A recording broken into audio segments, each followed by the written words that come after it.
So this sort of windscreen rust in a 190 is so common. I see it nearly every other 190 I look at, any with a bit of rust anyway. And in this video I'm just going to explain how I cured mine. I got very, very lucky and I managed to get a big cutout section from an eBay scrap dealer like this, and it even happened to be the same colour. It was a crazy coincidence. That helped me out a lot. As you can see, my rust was pretty awful. So yeah, got straight into it, cut it all out, which was fun. As you can see there, I left that very corner piece in just as a sort of point of reference for the whole measurements of welding in the new bit. Apart from that, I was quite confident cutting it out, but that was the only bit that sort of dictated where the rest of it sat. So I left that and I cut it down more and more, took a load of measurements as I went on. But I use that as my main point of reference, alongside a lot of measurements. I even took a clay mold from the inside of it just to get because you're dealing with so many different measurements with that corner piece. So it's obviously the angle has got to sit into the seal right, the height has got to be right, so the window actually fits in. The sort of the length between the top seal and the bottom seal has got to be spot on, and the width as well. And also you're dealing with a few curves there, so you can't just take generic measurements. You have to sort of take measurements of reference points. A lot of the drill holes in that metal underneath the parcel shelf were good reference points. I took a lot of measurements. I've got a massive pile of notes of all my different random measurements from various reference points, just because that corner sort of dictates where the whole window sits. So basically, if I fuck that up, the whole thing would be the window wouldn't sit in, or it wouldn't seal right, or it would fit but rip seals because it was too tight. So that bit was basically my crucial bit. I spent most of my time just getting that right, cutting out my repair section to fit right there, and triple checking. I even put the screen in roughly, not fully, but just on top, just to check it looked right quite a few times. And as you can see, I've just flung a little tack weld in at that top left section just to sort of hold it in shape. I did a few of those and cut them, and then put them back, cut them as I was shifting it around. But yeah, that was the biggest battle. So the eagle-eyed amongst you will see that there's a hell of a lot of weld splatter under there, and that is because I'm using a gasless MIG, a flux cord MIG welder. So yeah, say what you want about flux cord MIG, but it did a great job on this, to be fair. And yeah, my opinion on flux core is it's got its place. Yeah, I know it's not great, but it's if you set them up right, they'll look after you. It's more just a time thing. You have to persevere with them. But yeah, I've done a lot of welding with that, and I've done a lot of welding on this particular job with it, and I was really impressed with how it stood up to quite thin metal as well. So yeah, after all that, got it all buttoned in nicely, really, really thoroughly welded up. Again, that inside corner is really just such a pain in the ass because it's so, you've got no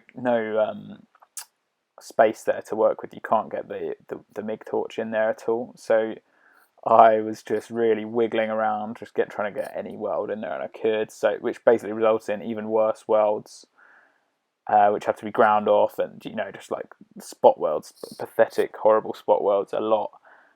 Grinding them off with a Dremel. I used a really nice tungsten die grinder bits inside a Dremel, and they were really nice for getting to those areas that I couldn't grind with anything else. And there was a lot of grinding off bad welds in that awkward area, as there would be with any MIG, I reckon. But the fact I was welding gasless really just made that pretty unbearable. So after a hell of a lot of time going back and forth with the die grinder and welding little spots in here and there, I was finally done, and then I got on to filler, which was so satisfying. But one thing that I did completely underestimate is the amount of warpage on the area above the boot shut. That was really hard to get right. I ended up adding a lot more filler than I thought I would. Still, in the grand scheme of things, not much filler compared to normal sort of body repairs, but or in my experience at least. But that was that was quite hard. Body repairs really aren't my forte at all. I find it quite difficult. But in the end, it ended up looking pretty good, as you'll see. But I really persevered. I spent actually a few days just going back and forth with filler and a few guide coats and bits and bobs. Actually, surprisingly, one of the areas that I thought would look quite bad is that edge along the back of the boot shut.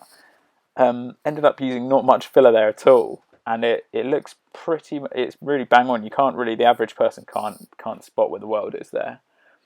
Yeah, just a little bit hammering, little tiny bit of filler really, and it ended up being perfect. I was really shocked at. I thought that would be quite hard to nail. So this is that edge after some Etch primer. Waited for that to dry, obviously, and then had some Upol Filler primer over the top of it, which is really good. I use that for all my little small body repairs.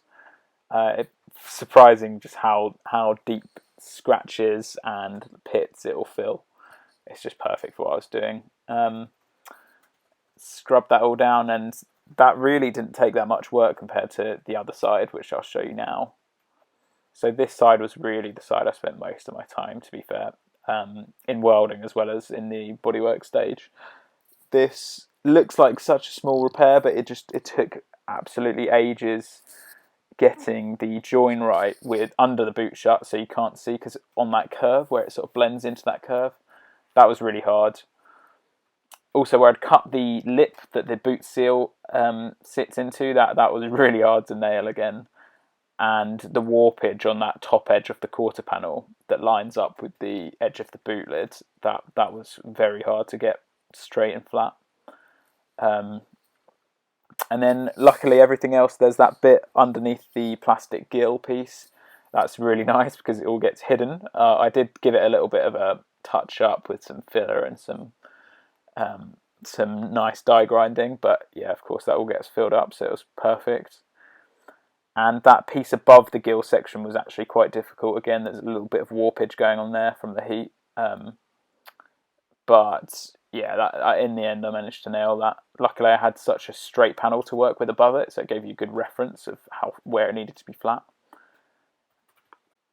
Here's the same section with a bit of Etch primer on. Again, debatable use of Etch primer. I know people love epoxy more now, but I just had it lying around and I thought I'd go for it. Haven't had any troubles with it since, so it's been fine.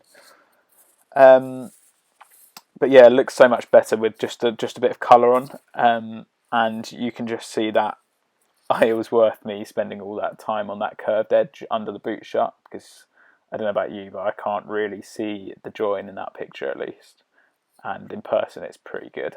Obviously, once you've got lacquer on, it really pulls flaws out of anything, because you can see the way the sort of light bounced off it in different directions, but I gave myself a bit of a pat on the back about it. I'm pretty happy with it personally. So here's another close up on that bit underneath the shut, and yeah, it looks pretty good.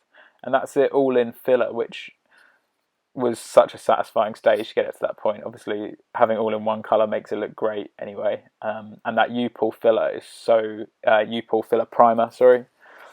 It's so forgiving for any sort of pits and scratches. Ended up doing quite a few coats of that and scrubbing it all off with 400 grit, spraying another coat on, scrubbing it all off 400. Did that probably maybe up to 5 times, just to get all my little sort of scratches out from where I was using much harsher abrasives in different places. But yeah, really happy with the result that gave me. And then the next stage, I was on to filler, and that was, I was on to paint properly, and that was quite nerve-wracking. This is just a rattle can job, remember, in a dusty garage. So yeah, that was interesting, but it came out okay in the end. I used a colour from just an eBay colour mixer in a rattle can. Cost about a tenner a can, and it was a perfect match. Luckily, it was actually really good. Obviously, you can get away with quite a lot when it's a flat dark colour like this, but it did help. It was a really strong match. And then I used a really nice rattle can primer. I know rattle cans, people are never sort of saying, which one's best, because they're all pretty bad, but it was a Tetrasil branded rattle can, and it was so good. It barely needed a wet and dry afterwards in places, other than the sort of fade line. it's just such, on that, annoyingly, the bits under the shut where I went quite heavy with the lacquer, it just looks so good. Even still, it's such a nice lacquer. Again, really forgiving, fills any sort of holes. No orange peel. I do, whenever I'm spraying lacquer, I leave it in some hot water before I do, just to keep it nice and as at the lowest viscosity possible, so it just goes on without as much orange peel. And that always works for me pretty well. I know it's a bit of an interesting technique, but it does work for me. Yeah, I hope this next picture just gets across to you how much of a budget garage job it was. You know, there was dust everywhere for the paint. There was, you know, I was sort of standing in a boot full of gasless MIG weld splatter and just filler dust absolutely everywhere. But I was genuinely pleased with my results on it all. The welding, I was always quite confident on. I have a reasonable amount of experience welding, but the paint afterwards, I was thinking, I don't know how this is going to go.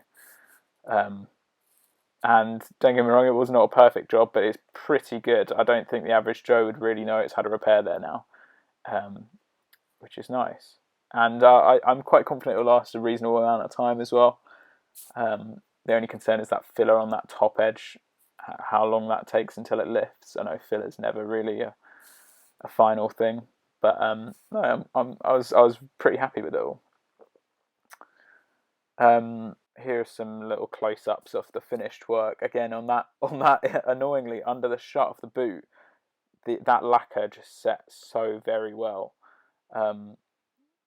It's just frustrating it didn't set that well everywhere else. It's got such a nice luster about it.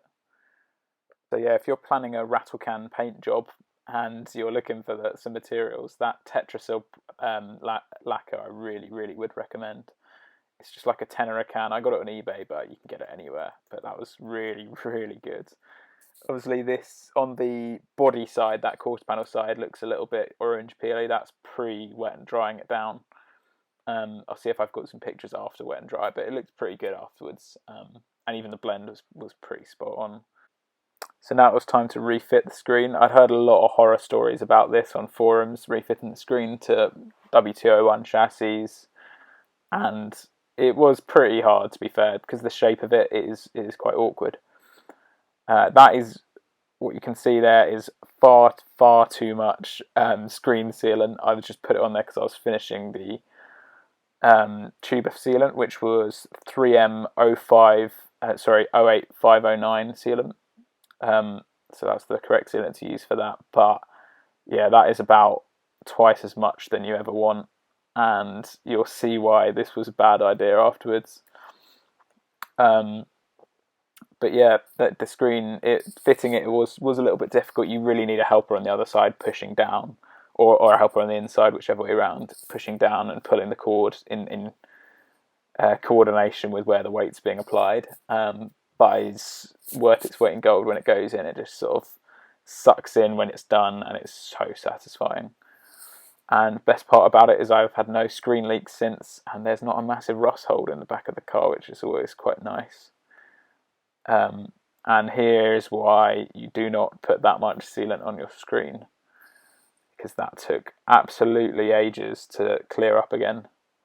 And it was just over everything for days. You know, you'd be washing the car and you'd find a bit somewhere else on the other side of the car, a side that you haven't even really touched, or on a rag in the garage. Just everything, tools, everything had that sealant on it. It stays tacky, so it's very annoying. But make sure you don't use as much as me. And here's a little run through of what we did.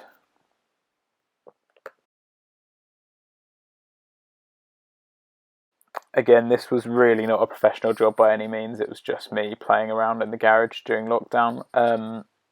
It took more hours than I'd like to say. I don't know exactly how many, but more than you'd want to pay someone to take. And it was worth it in every way. It's just such it was one of those jobs with the car I'd been putting off ever since I'd owned it. So it was such a necessary thing, and it's just such a satisfying thing just knowing it's done, but also knowing all the skills I sort of picked up on the way. And yeah, it was just one of those, had to be done. I hope this helps anyone looking to take on the same sort of projects. I'll leave a list of the consumables I used in the description for you to have a look at if you need.